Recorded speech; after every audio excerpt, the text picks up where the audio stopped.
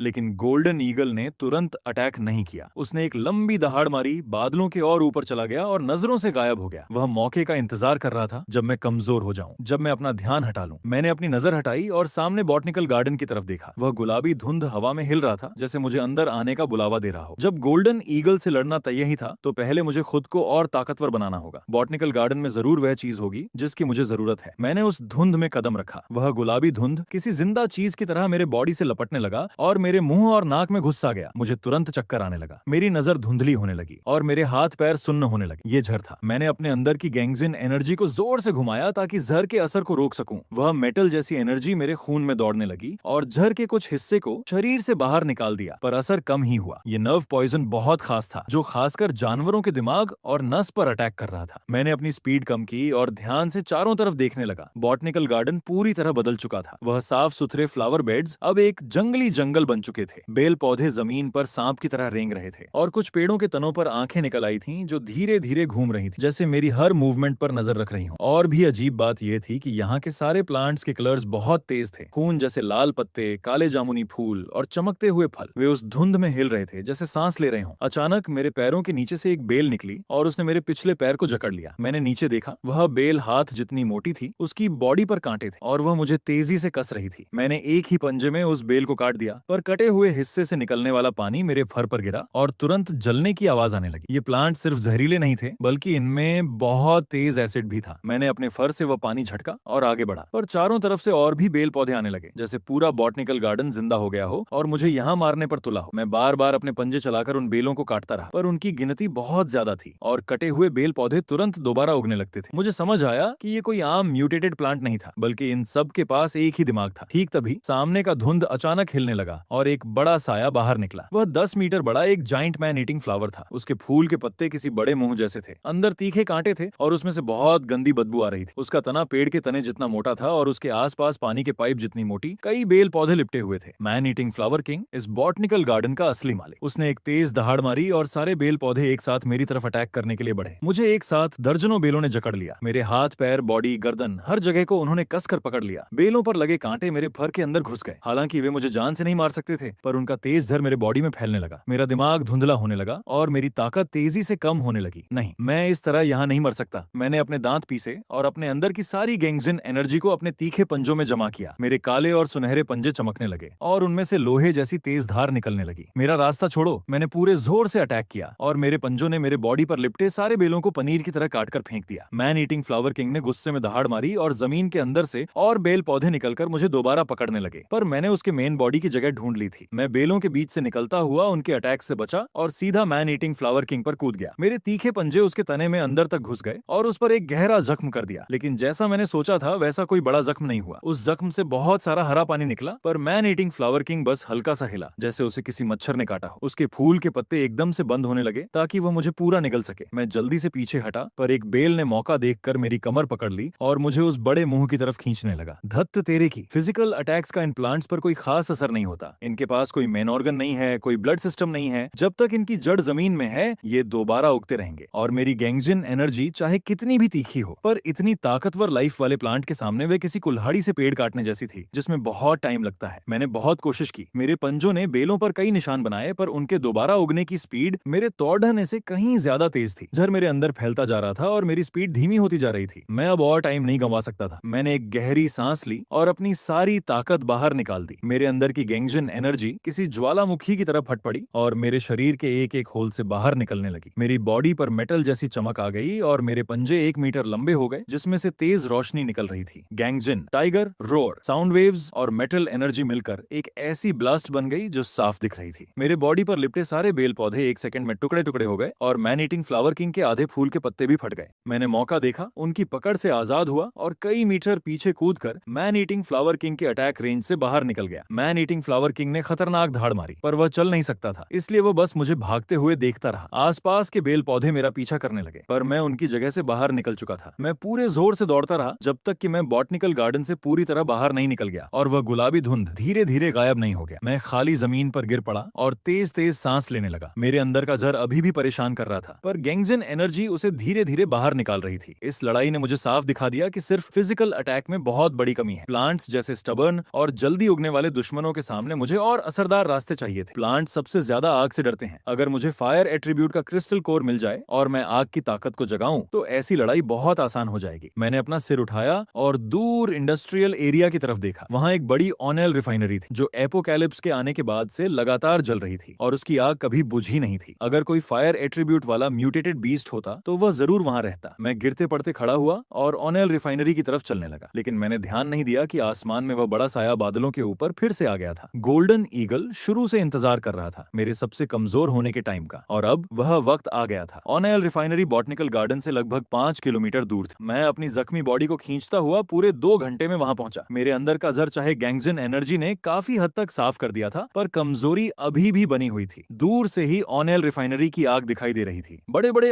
ऑनेल storage tanks हमेशा जलने वाली आग में तप रहे थे। काला धुआं आसमान तक जा रहा था और हवा में कच्चे तेल की तीखी बदबू और तेज गर्मी की वजह से सब कुछ हिला हुआ दिख रहा था। मैं जितना पास जाता टेम्परेचर उतना ही बढ़ता जाता। जमीन एकदम गर्म हो चुकी थी और हवा की गर्मी से सांस लेना भी मुश्किल हो रहा था। पर मैं पीछे नहीं हटा। फायर एट्रीब्यूट का क्रिस्टल कोर मेरे लिए बहुत जरूरी था। रिफाइनरी का मेन गेट पहले ही पिघल चुका था, इसलिए मैं सीधा अंदर चला गया। अंदर का नजारा किसी नरक जैसा था। हर तरफ आग जल रही थी, लोहे के स्ट्रक्चर्स तेज गर्मी से मुड़ चुके थे और जमीन पर पिघला हुआ गर्म पानी बह रहा था। जैसे ही मैं एक टूटी हुई जगह से गुजर रहा था, मुझे अचानक एक बड़े खतरे का एहसास हुआ। मैं झटके से साइड में कूदा और जहां मैं खड़ा था वहां से लावा निकलकर जमीन पर एक बड़ा गड्ढा बन गया। मैंने ऊपर देखा, एक बड़ा जानवर ऑनायल स्टोरेज टैंक के नीचे बैठा था और ठंडी नजरों से मुझे घूर रहा था। लावा मॉनिटर लिजर्ड, वह 10 मीटर से भी बड़ा था। उसकी पूरी बॉडी पत्थर जैसे स्केल से ढकी थी और उनके बीच में से लाल लावा बह रहा था। उसकी आंखें आग के 2 गोलों जैसी थीं, जिसमें से तेज गर्मी निकल रही थी। यहाँ की गर्मी उसके लिए हेवन जैसी थी, पर मेरे लिए नरक थी। लावा मॉनिटर लिजर्ड ने अपना बड़ा मुंह खोला और आग की एक धार मेरी तरफ फेंकी। मैं जल्दी से लोहे के एक खंभे के पीछे छिप गया। आग ने उस खंभे को एकदम लाल कर दिया और उसकी गर्मी से मेरा फर थोड़ा जल गया। ये जगह मेरे लिए बहुत खतरनाक थी। तेज गर्मी मेरी ताकत खत्म कर रही थी, जबकि लावा मॉनिटर लिजर्ड मजे में था। अगर मैं सीधा लड़ता तो मेरी हार तय थी। मुझे उसकी कमजोरी ढूंढनी थी। मैंने आसपास देखा तो मुझे थोड़ी दूर एक बड़ा वाटर टावर दिखा। चाहे उसका बाहर का हिस्सा जंग लग चुका था, पर अंदर पानी होना चाहिए था। अगर मैं पानी के भाप से उसकी नजर भटका सकूं तो शायद कोई मौका मिल जाए। मैं वाटर टावर की तरफ दौड़ा और लावा मॉनिटर लिजर्ड तुरंत मेरे पीछे आने लगा। उसकी स्पीड तेज नहीं थी, पर उसका हर कदम जमीन पर आग छोड़ रहा था। मैं वाटर टावर के नीचे पहुंचा और मेरे तीखे पंजों ने उसकी दीवार में एक बड़ा फटाव कर दिया। पानी झरने की तरह नीचे गिरने लगा और गर्म जमीन पर पड़ते ही सफेद भाप बन गया। वह भाप तेजी से फैल गई और पूरे इलाके को घेर लिया। लावा मॉनिटर लिजर्ड गुस्से में दहाड़ने लगा, क्योंकि भाप में उसे मैं दिखना बंद हो गया था। वह पागलों की तरह आग फेंकने लगा ताकि भाप हट जाए, पर पानी का भाप इतना ज्यादा था कि दिखना और मुश्किल हो गया। मेरा मौका आ गया था। मैंने अपनी नई स्टेल्थ वाली ताकत का यूज करके भाप के बीच बिना आवाज किए चलना शुरू किया। लावा मॉनिटर लिजर्ड चाहे कितना भी ताकतवर हो, वह देखने और गर्मी महसूस करने पर डिपेंड था, और भाप ने इन दोनों चीजों को खराब कर दिया था। मैं उसके साइड में गया, हवा में कूदा और अपने पंजे उसकी आंखों पर मारे। लावा मॉनिटर लिजर्ड ने बहुत जल्दी रिएक्शन दिया और अपना सिर घुमाकर मौत के अटैक से बच गया, पर मेरे पंजों ने उसकी पलक पर 3 गहरे निशान बना दिए। वह दर्द से दहाड़ने लगा और उसकी पूंछ लोहे के हंटर की तरह मेरी तरफ आई। मैं हवा में बच नहीं सका और वह मुझे जोर से लगी। मेरी पूरी बॉडी कई मीटर दूर जा गिरी और एक दीवार से टकराया। मेरी पसलियों में बहुत तेज दर्द हुआ और मेरे मुंह से खून निकल आया, पर मेरे पास रेस्ट करने का टाइम नहीं था। लावा मॉनिटर लिजर्ड को मेरी जगह पता चल चुकी थी और उसने मुंह खोलकर लावा फेंका। मैंने दर्द सहते हुए साइड में रोल किया और वह गर्म लावा मेरी बॉडी के पास से निकलकर मेरे पीठ के फर को जला गया। अब और डिले नहीं कर सकता था। मुझे यह लड़ाई जल्दी खत्म करनी थी। मैंने एक गहरी सांस ली और अपने अंदर की सारी गैंगजन एनर्जी को अपने चारों पैरों में जमा किया। काला और सुनहरा रोशनी भाप में चमकने लगा। मैं बिजली की तरह लावा मॉनिटर लिजर्ड की तरफ भागा। उसने फिर से आग फेंकी, पर इस बार मैं हटा नहीं, बल्कि आग को सहते हुए आगे बढ़ा। गैंगजन एनर्जी ने मेरी बॉडी पर एक प्रोटेक्टिव लेयर बना दी। चाहे वह गर्मी को पूरी तरह नहीं रोक सकती थी, पर मुझे कुछ सेकंड्स के लिए टिकाए रखने के लिए काफी थी। मैं उसकी पीठ पर कूदा और अपने पंजे उसकी गर्दन में अंदर तक घुसा दिए। लावा मॉनिटर लिजर्ड पागलों की तरह हिलने लगा ताकि मुझे नीचे गिरा सके, पर मैंने उसकी गर्दन को दांतों से पकड़ रखा था और अपने पंजों को और अंदर डालता गया। उसके जख्म से लावा निकलकर मेरे मुंह पर गिरने लगा, पर मैंने उसे नहीं छोड़ा। मेरे पंजों ने आखिरकार किसी सख्त चीज को छुआ, क्रिस्टल कोर। मैंने पूरे जोर से अपने पंजे अंदर डाले, उस फायर एट्रीब्यूट वाले क्रिस्टल कोर को पकड़ा और जोर से खींच लिया। लावा मॉनिटर लिजर्ड ने एक आखिरी धार मारी और उसका बड़ा बॉडी जमीन पर जा गिरा। उसका शरीर ठंडा होने लगा, लावा काले पत्थर में बदल गया और उसकी जान चली गई। मैं उसकी पीठ से नीचे कूदा और अपने हाथ में लाल रोशनी वाले क्रिस्टल कोर को देखने लगा। ये सबसे गर्म क्रिस्टल कोर था जो मैंने आज तक देखा था, जैसे हाथ में कोई छोटा सूरज पकड़ा हो। मैंने बिना सोचे उसे सीधा निगल लिया। तेज गर्म एनर्जी मेरे अंदर एकदम से फट पड़ी, जैसे खून में लावा बह रहा हो। मैंने दर्द में एक दहाड़ मारी और मेरा पूरा फर जलने लगा, पर यह कोई चोट नहीं थी, ये एक नया रूप था। काले और सुनहरे फर पर लाल रंग के निशान बनने लगे, जैसे लावा के रास्ते हों। वह निशान दिल से शुरू होकर पैरों तक गए और पूरी बॉडी को घेर लिया। मुझे अपने अंदर एक नई ताकत महसूस हुई, आग की ताकत। मैंने अपना मुंह खोला और मुंह से आग की धार निकाली, जिसने सामने के टूटे हुए हिस्से को जला दिया। मैंने अपने पंजे घुमाए, उन पर लाल आग जलने लगी। ये था फ्लेम गोल्डन बॉडी, आग और लोहे का एकदम परफेक्ट मिलन। अब मुझे प्लांट्स की बेलों और उनके जहर का कोई डर नहीं था। मैं वापस उस बॉटनिकल गार्डन में जाकर उस मैन ईटिंग फ्लावर किंग को राख बनाने वाला था। मैं घुमा और रिफाइनरी से बाहर निकलने लगा, पर ठीक तभी आसमान में एक तेज आवाज हुई। मैंने अपना सिर उठाया। वह बड़ा साया अब छिप नहीं रहा था, बल्कि बादलों से सीधा नीचे आ रहा था। वह 100 मीटर बड़ा गोल्डन ईगल किसी पत्थर की तरह नीचे गिर रहा था और उसका टारगेट मैं था। उसकी स्पीड बहुत तेज थी। एक सेकंड में वह जमीन के पास पहुंच गया। उन तीखे पंजों में ठंडक चमक रही थी जो किसी टैंक के आर्मर को भी फाड़ सकते थे। मैं अभी अभी एक सख्त लड़ाई से निकला था और मेरी ताकत वापस नहीं आई थी, और अब आसमान का राजा मेरे कमजोर होने का फायदा उठा रहा था। भागने का टाइम नहीं था। गोल्डन ईगल के पंजे मेरी आंखों के सामने बड़े होने लगे। मैंने साइड में कूदने की कोशिश की, पर मैं थोड़ा लेट हो गया। उसके तीखे पंजों ने मेरी पीठ को फाड़ दिया। मेरी शोल्डर से कमर तक 3 गहरे जख्म हो गए। तेज दर्द से मेरी चीख निकल गई और खून फाउंटेन की तरह बहने लगा। एक बार अटैक करने के बाद गोल्डन ईगल तुरंत अपने पंख फैलाकर ऊपर चला गया। उसने पीछा कंटिन्यू नहीं किया, बल्कि 100 मीटर की ऊंचाई पर घूमने लगा। उसकी सुनहरी आंखें ठंडी नजरों से मुझे देख रही थीं, जैसे कोई बिल्ली चूहे के साथ खेल रही हो। मैंने दांत पीसकर खड़ा होने की कोशिश की। पीठ के जख्म में तेज जलन हो रही थी। लावा मॉनिटर लिजार्ड का क्रिस्टल कोर खाने में बहुत ताकत चली गई थी, और अब गोल्डन ईगल के अटैक से मेरी कंडीशन एकदम खराब हो चुकी थी। पर मैं गिर नहीं सकता था। इस एपोकैलिप्स में गिरने का मतलब मौत था। गोल्डन ईगल दोबारा नीचे आया, इस बार और तेज स्पीड से, किसी सुनहरी बिजली की तरह। मैंने गैंगजिन टाइगर रोअर से काउंटर अटैक करने की कोशिश की, पर उसने हवा में ही अपना रास्ता बदल लिया और साउंड वेव से बचकर उसके पंजे फिर से मेरे पास आए। इस बार मैं रेडी था। मैंने अपने पंजे चलाए, पंजे से पंजा टकराया और लोहे के घिसने की तेज आवाज हुई। लेकिन गोल्डन ईगल की ताकत मेरी सोच से बहुत ज्यादा थी। उसका जोर इतना ज्यादा था कि मैं जमीन में जा गिरा और एक बड़ा गड्ढा बन गया। इससे पहले कि मैं उठ पाता, गोल्डन ईगल ने तीसरी बार अटैक किया। इस बार उसने पंजों का यूज नहीं किया, बल्कि अपना बड़ा मुंह खोलकर सीधा मेरे सिर पर अटैक किया। मैं आखिरी मोमेंट पर साइड में रोल हुआ। गोल्डन ईगल का मुंह जमीन पर जोर से लगा और कंक्रीट की जमीन में एक बड़ा होल बन गया। पत्थर इधर उधर उड़ने लगे, जिनमें से एक पत्थर मेरी बाईं आंख पर लगा और मेरी नजर धुंधली हो गई। ऐसे तो मैं मर जाऊंगा। गोल्डन ईगल के पास हवा का पूरा फायदा था। वह कभी भी अटैक कर सकता था और मैं बस बच ही सकता था। सबसे खतरनाक बात यह थी कि उसकी स्पीड इतनी तेज थी कि मैं समझ ही नहीं पा रहा था। उसका हर अटैक मौत लेने वाला था। मुझे कोई छिपने की जगह ढूंढनी थी ताकि उसके उड़ने की जगह कम हो सके। मैंने आसपास देखा, रिफाइनरी की ज्यादातर बिल्डिंग्स टूट चुकी थीं, जहां छिपना मुश्किल था, पर दूर एक मार्केट एरिया था जहां की बिल्डिंग्स ठीक थीं। शायद वहां थोड़ी देर के लिए छिपा जा सकता था। मैंने टाइम खराब नहीं किया। अपनी जख्मी बॉडी को खींचता हुआ मार्केट एरिया की तरफ भागा और गोल्डन ईगल तुरंत मेरे पीछे आ गया। वह हवा में आराम से मेरा पीछा कर रहा था और बीच बीच में नीचे आकर अटैक कर रहा था। मेरी पीठ पर और जख्म हो गए। मेरा पिछला पैर भी जख्मी हो गया। मेरी स्पीड कम होती गई और मेरे पीछे खून का रास्ता बन गया, जो गोल्डन ईगल को मेरा रास्ता दिखा रहा था। आखिरकार मैं मार्केट एरिया में घुस गया। यहाँ बिल्डिंग्स पास पास थीं और रास्ते छोटे थे। गोल्डन ईगल का बड़ा बॉडी यहाँ आराम से नहीं उड़ सकता था। वह बिल्डिंग्स के ऊपर घूमने लगा और गुस्से में दहाड़ने लगा, पर मुझे पता था कि यह बस थोड़ी देर की सेफ्टी थी। गोल्डन ईगल पीछा नहीं छोड़ेगा। वह मेरे बाहर निकलने का इंतजार करेगा। मुझे एक सेफर जगह चाहिए थी, एक ऐसा स्ट्रॉन्ग फोर्ट जिसे गोल्डन ईगल न तोड़ सके। मैंने रास्तों पर देखा और जल्दी ही मुझे एक बड़ी बिल्डिंग दिखी, सिटी सेंट्रल बैंक। एपोकैलिप्स से पहले यह बैंक इस शहर की सबसे मजबूत बिल्डिंग थी, जिसमें हैवी ब्लास्ट प्रूफ डोर्स और स्ट्रॉन्ग वॉल्ट थे। मैं बैंक के हॉल में घुसा। अंदर सब कुछ टूटा हुआ था। काउंटर्स टूटे थे, जमीन पर पैसे और सोने के सिक्के बिखरे थे, पर एपोकैलिप्स में इनका कोई मतलब नहीं था। मुझे अंडरग्राउंड वॉल्ट की तरफ जाने वाली सीढ़ियां मिल गईं और मैं तेजी से नीचे भागा। वॉल्ट का दरवाजा आधे मीटर मोटा लोहा था, जिसे मिसाइल से भी तोड़ना मुश्किल था। मैंने अपनी बची हुई ताकत से वॉल्ट का दरवाजा खोला और अंदर घुस गया। जैसे ही मैंने दरवाजा बंद किया, ऊपर से एक बड़ा ब्लास्ट हुआ। गोल्डन ईगल बैंक की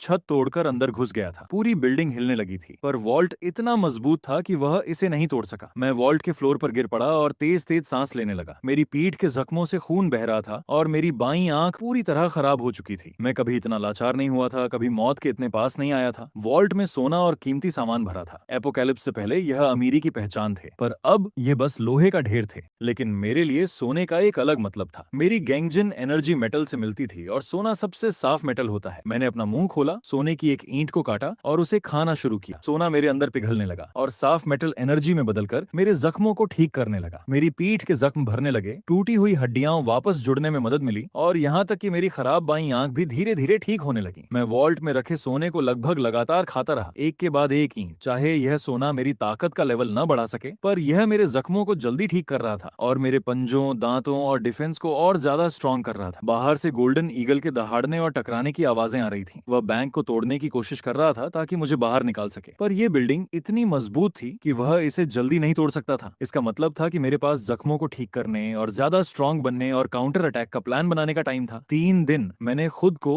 3 दिन का टाइम दिया। 3 दिन बाद मैं खुद इस वॉल्ट से बाहर निकलूंगा। 3 दिन बाद मैं तुम्हें बताऊंगा कि जमीन का राजा आसमान को भी जीत सकता है। बाहर की टकराने की आवाज चलती रही, पर अब मेरे अंदर कोई डर नहीं था। दिल में बस एक ही बात थी, बदला। वॉल्ट के अंदर एकदम शांति थी। बस मेरे सोना चबाने की आवाज आ रही थी। 3 दिनों में मैंने वॉल्ट का 1/3 सोना खा लिया। ये साफ मेटल एनर्जी मेरी बॉडी में घूमती रही, जिसने न सिर्फ मेरे सारे जख्म ठीक किए बल्कि मेरी बॉडी को पहले से कहीं ज्यादा मजबूत बना दिया। पीठ के जख्म पूरी तरह भर चुके थे, नए बाल पहले से कहीं ज्यादा सख्त थे और बाईं आंख की रोशनी वापस आ गई थी जो पहले से भी तेज थी। पर सबसे बड़ा बदलाव मेरे पंजों और दांतों में आया था। सोने की वजह से वह किसी शक्तिशाली हथियार की तरह तीखे और सख्त हो गए थे, जिन पर चमकने वाली मेटल की रोशनी दिख रही थी। बाहर की टकराने की आवाज 2 दिन पहले ही बंद हो चुकी थी। गोल्डन ईगल गया नहीं था। मुझे महसूस हो रहा था कि वह बैंक के ठीक ऊपर घूम रहा है और सब्र के साथ मेरे बाहर आने का इंतजार कर रहा है। उसे लगा कि मैं हमेशा यहाँ छिपा रहूंगा या फिर इतना कमजोर हो चुका हूँ कि लड़ नहीं सकता, पर वह गलत था। इन 3 दिनों में मैं बस अपने जख्म ठीक नहीं कर रहा था बल्कि उसे हराने का प्लान भी बना रहा था। गोल्डन ईगल का फायदा उसकी स्पीड और हवा में मुड़ने की ताकत, जबकि मेरा फायदा मेरी ताकत और डिफेंस था। अगर मैं खुली जगह में लड़ता तो मैं उसे कभी नहीं हरा सकता था, लेकिन अगर मैं उसके उड़ने की जगह कम कर दूं और हवा की लड़ाई को